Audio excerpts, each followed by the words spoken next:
All right, so welcome everybody. This is a workshop for both reflections and citizenship. So we may have some folks joining us later that are just doing citizenship, but we wanted to kind of cover both. So we'll start off with reflections.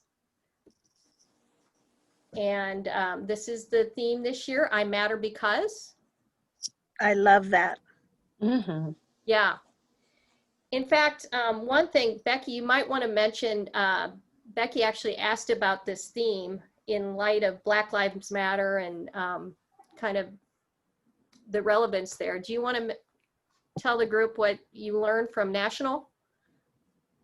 Well, I was, I sent them a question because, shut this, plane's going over. I sent them a questions because of the Black Lives Matter and wondered if there was any concern about using that as a, as a theme because of the conflict in a way with Black Lives Matter. And they responded in a very positive way that they felt like this came from a young lady, I believe out in California, they said, who had gone through, I think, interesting time in her life. And she came up with this theme. And that was, so it was selected before all of this came out, before the Black Lives Matter came out as a major issue. And they reinforced that they felt like the theme itself maybe was even more important now with Black Lives Matter, but also for each child to think about why they matter. And then also to reach out as much as possible to our more, the ethnic schools or diverse schools and our people of color. And people of color, yes. Yeah, cool. So anyway, we kind of love that response and wanted to share that with you guys. So what we're going to cover today is about what is reflections and why do it, and then just some things about getting started, which is kind of the point you guys are all at right now. We've got some hints that we've learned kind of through the years, things that have worked for different programs, a little bit about student recognition. And then we also want to have a little time at the end for questions. If you have a super quick question and you want to use the chat feature to ask that, go ahead, and Becky's going to kind of keep track of those. But for the most part, if you guys could just save questions, and we'll cover that at the end, and we can maybe even have a discussion. I'd love to get some of the more experienced chairs to weigh in as well on some of this. So I will dive in. So what is Reflections? It is a national PTA program, which is pretty exciting because basically we actually have had some of our Shawnee Mission students go all the way up to the national contest. This started in quite a while ago in 1969, so it just had its 50th anniversary. We're at year like 52, I think it is. Over 10 million participants, probably that number has gone up. And what this does is it really helps supplement the arts in the school. And it's not just visual arts. You'll see that there's other things involved, but each year has a theme, and we just discussed this year's theme, I Matter Because. But the different art areas, there's 6 different art areas and a category for special artists, kids on an IEP or kids who have needs for assistance in certain non-creative ways. They can participate. There actually is a pre-K division. We haven't gotten that rolling yet in Shawnee Mission, but it does go all the way, all grades through 12th grade. So why do Reflections? Well, it's really for the young dancer, photographer, filmmaker, writer, artist, composer, or the special creator. In other words, it's for the kids. It's just such a great opportunity for kids to get recognition.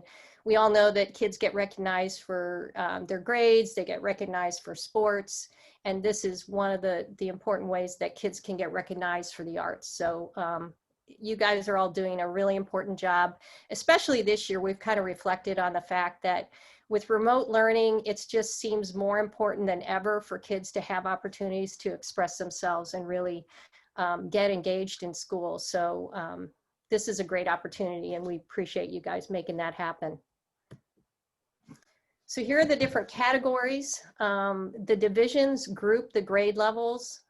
So K through 2, pre-K through 2, 3rd through 5th, 6th through 8th, 9th through 12th, which is the high school, and then special artist.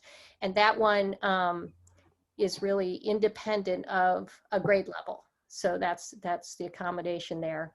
And then as you can see, it's film production, which is getting more and more easy with cell phones, and kids are really getting up to speed on how to put together little videos. Literature, dance choreography, music, photography, visual arts, and then the special artist. So one thing if you are a first-time chair or your school is new to Reflections, you can pare down the number of divisions and categories if that's helpful to you. I will say that from a kid standpoint, it's great if you can keep them all. Where it gets to be maybe more challenging is when you're looking for judges, and if you feel like that just creates too much of a burden to get all these different kinds of judges. That's definitely your call. So that's one thing to think about. So getting started, this is kind of where we are now. Start early, ignore that. Just start when you can. This is COVID land, so you guys just, you're in good shape still. One of the things you can review is, if you can kind of see on the right side, I have a visual of what's on the SMAC website. And basically what we've tried to do is really fill that up with resources for you guys so that you could, you have a lot of tools to run your program. And that leader's guide, if you're new to the program, is just a great overview of what's involved, and it has some other tools to help you through that. You can get help, form a committee. You can take a look at the materials and see, and a lot of them can be adapted for your school in particular.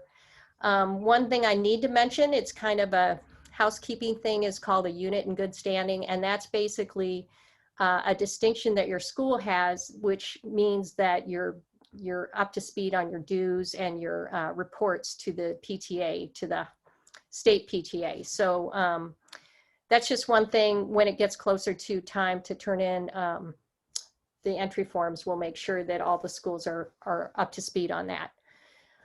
We do have a Facebook group. I know quite a few of you guys are already in there, and that's a great place. That's less, I mean, I'll put stuff in there, but it's also a chance for you guys to talk to each other and share ideas. So I definitely encourage you to do that if you can. And then I will also create an email list for all the chairs and put out information periodically as we need it. So did somebody have a question or anything? Good. Okay, sorry. So then looking at the key dates for Reflections. Reflections comes first in your school, and then citizenship. And the first deadline is what we suggest as your deadline for this, for the kids to turn in their work. We're suggesting October 15th in order to give you about 3 weeks to get everything judged and turned into us. So what you'll be doing during this period is collecting the entries, distributing them to all the judges, and we'll talk more about the judging process. And then also during this time frame, you can start thinking about school recognition or even doing it right away. We'll get to that in a minute as well. So then the second key date is that November 6th. And this is when you will take the winners in each category. So let's say you have a photography entry in from a 3rd grader that won that division. I will take, and Becky's going to be the one collecting all these. We're going to be taking all your top winners, and they'll be competing at the district level. So we'll do a second round of judging where we have some phenomenal district judges that will look at everything and kind of determine which ones are elevated to the state level. So that's kind of what happens there. Then you've got a really great tradition, and some of you who've done this before know how fun this night is. We do a big open house, and we've done it the last couple of years in the Center for Academic Achievement, and it's just a great opportunity to showcase all the work. So that on display, we will have literally everything that you turn in at the district level will be on display, and it stays up for a couple of months. So well, for a full month anyway. And I'll also do some local press because that's when we reveal what the district winners are. And then again, the work stays up until the reception, and that's that January 12th date where we have an award ceremony, and it's a really wonderful recognition for the kids. And it's done, the school board gets involved, and we have a great opportunity to showcase all the winning entries. So that's pretty exciting. And then it goes on to the state level judging, and those winners are announced in March. So just a few points about pulling it off in your school. First of all, just plan, makes sense. Just checking school calendar and looking at kind of any conflicts or that kind of thing. And what you want to do is kind of plan in reverse from that November 6th turn in. So that's why we recommend the October 15th deadline for you guys, so that you have enough time to get the judging done. I think we already talked determining the categories. You can download the different materials from the website and print out handouts and posters and really publicize the event. You probably want to think about a budget for activities or promoting reflections, as well as possibly your awards. And then promoting the event is, that's kind of what should happen right now. Letting kids know about it, letting the school know about it, getting in the school newspaper. There's some social media things on the website you can use. There's posters you can print out. You can encourage the classes to compete. One thing I also noted is talking to the teachers. We're really trying to be cognizant of the fact that the teachers have a lot on their plate right now, and they're very busy. But what we mean by that is to potentially at least let the teachers know about the theme, and maybe encourage some of the kids to take part in reflections. We're not necessarily looking to add to their workload on that, but. So then the student entries are, there's a 3-page packet that basically gives you an overview of the rules and then the entry form itself. And you'll want to look at that and kind of customize it a little bit and fill out some of the fields yourself, because you want your name in there as the chair, you want your school, etc. So you can customize that part of the way and then send that out to your school for the entries to come in fully filled out. One of the things we really ask of chairs is to help us make sure that we literally need every little box to be filled in. There's a reason for every box. So we really need your help making sure that those all get filled out, so we don't have to circle back and fill in holes. One thing that's super important is the artist statement, which sounds like kind of a nice to have, but actually it's a huge part of this contest because it reflects the students thinking about what they've done. And the way the work is evaluated is more around the idea and the thinking than even the execution. I mean, obviously we love to see great, people with a lot of skills, but what's most important is what's in their mind, what are they trying to convey? So that artist statement is really what allows that to come alive, and it's super important. So I would encourage you, even if they filled it out maybe in a short little way, maybe send it back and encourage them to really think about that, because that's important. Legibility is really key, but one of the things I want to jump to right away is the digital idea.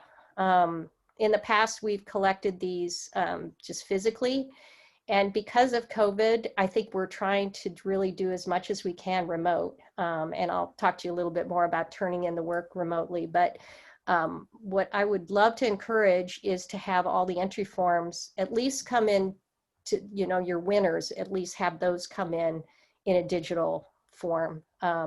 The other thing is at the national level, the PTA will accept digital signatures this year, just to simplify things. So that really clears the way. That was the only tricky thing about trying to turn in a digital entry form. But now that they'll allow us to just type in that name and call that a signature, we're good to go on a digital form. So I think that's pretty helpful. So, and then just a few tips. For visual arts and photography, ideally, we'd love to have both the artwork and a digital file for those. One of the reasons we definitely want a digital file for everything except potentially visual arts, and I'll get to that in a minute. But because photography may be on display over at the Center for the open house ceremony, it's great to have a print of any photograph that is a winner in your school. So, and I guess I'm talking more about the things that you pass on. It's kind of your call how you want to get it from students on the front end. If you want to accept physical or digital, that's up to you. There may be some benefits to going digitally even at the school level this year that may simplify things, but you have to decide what you're willing to do and want to do on that. But for the work that gets passed on to our level, to Becky and I, ideally we'd like to have most everything digital. There's a list of the file formats that are acceptable, and that's something to pay attention to. One example of a misstep I've had a couple of times is music entry that needs to be music only and people send a video. Well, really, we can't take a video for a music entry. It needs to be a digital sound file. So just pay attention to those. And if you have any questions, we're happy to help with that. You can use email, Google Docs to streamline. I'm planning to use a Google Drive to collect entries this year, and I'll be sending you guys links for that. And then also the form is something to really keep track of and keep that safe. And then if a student can enter literally 6 different pieces if they want to do every different media, but they need to do an entry form for each entry. So we have quite a few students who have figured out they love reflections and they do multiple things, but they need to do an entry form for each entry. And Lori, you're saying you want digital, but you still do on your first places that advance over to you for district judging. You also want the physical piece of work because you want to be able to hang it at the open house. Just photography and visual arts. Okay. All the other categories are already, well, actually, yeah, just photography and visual arts are the only 2 that I really would like a physical.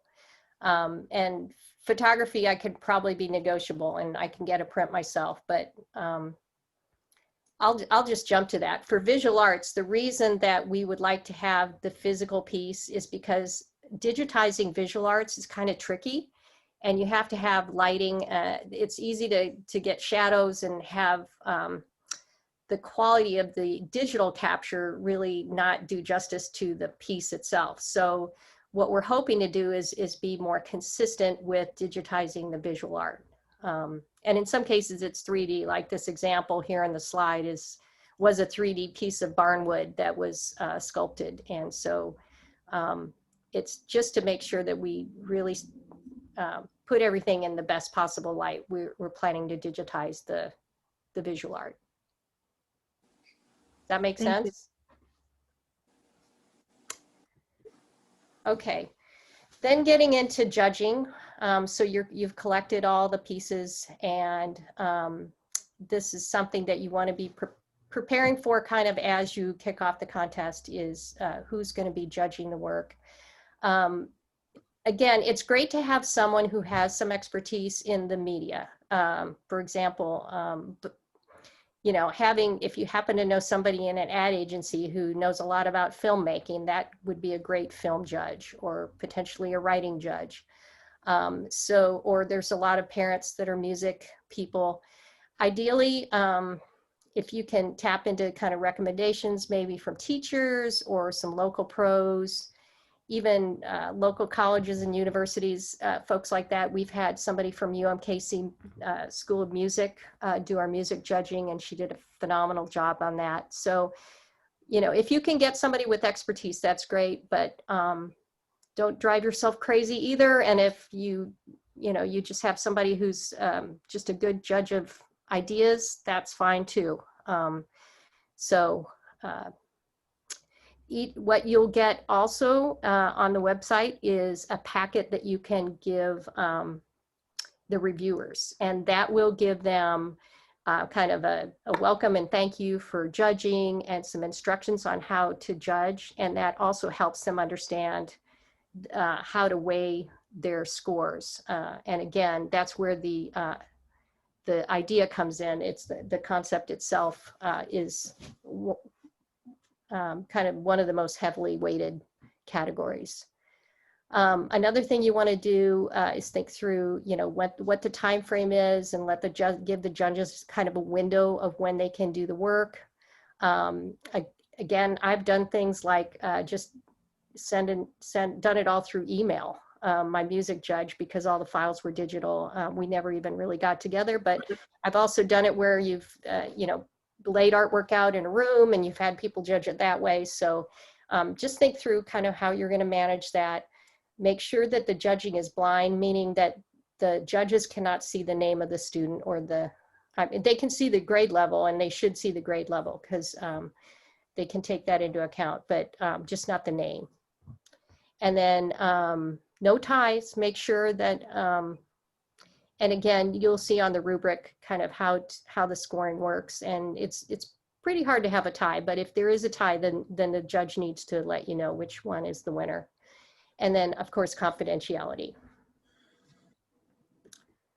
And then we also encourage everyone to celebrate the entries. So, and really celebrating everyone who participates, because it does take extra time. It's just a great thing to encourage. There's a celebration guide in the reflections packets. You can announce the awardees over the intercom, or kind of, I guess maybe there's not intercoms virtually now, but maybe it's in newsletters and things like that. Get pictures, you know, with permission, of course. You can do events. You could do in a school assembly at some point. If there ever is an assembly again, that's another great opportunity. You can get awards made. You can have a display. Maybe you can add the visuals to the website, the school website, and celebrate it that way. But it's great to do that if you can. And then you advance the work that wins in each category onto the district level. So we are planning to, and Becky's going to take the lead on this. We're going to collect the work on probably that Friday and possibly Saturday, the 7th as well. And we'll also have a digital place for you to upload all the work that wins as well, and including the entry forms. And again, we may end up having to have a virtual open house. We're going to cross that bridge when we come to it, and we haven't made that call because it is so fabulous to have all the work on display if possible. But if we have to do it virtually, we'll find a way to do that and get the word out about that. And again, like I talked about earlier, just the more that can be digitized, the entry forms, the music scores, photography files, a lot of the other categories are already digital, but if we can kind of take that extra step, at least for the winners, to get that work digitized, that would be great. And again, as I noted before, we want to take the visual art entries and digitize those so we can be consistent. And then just talking a little bit about some of the other recognition events that happen at the district level, the open house, as I mentioned, and those district winners advance to state. There is a state of Kansas also usually hosts some kind of a recognition for their winners, and the Board of Education kind of mentioned some of this. And also, again, this year, we had 3 students that were recognized nationally for their work in reflections. So it's pretty cool thing. Very cool. Yeah. So anyway, that's my spiel. I hope I didn't fire hose it too much, but like drinking from a fire hose. But why don't we open it up? I'll take Lori, this. I could read you the questions or read the group the questions. Yeah, let's do that. Okay. The first one is from Sarah R.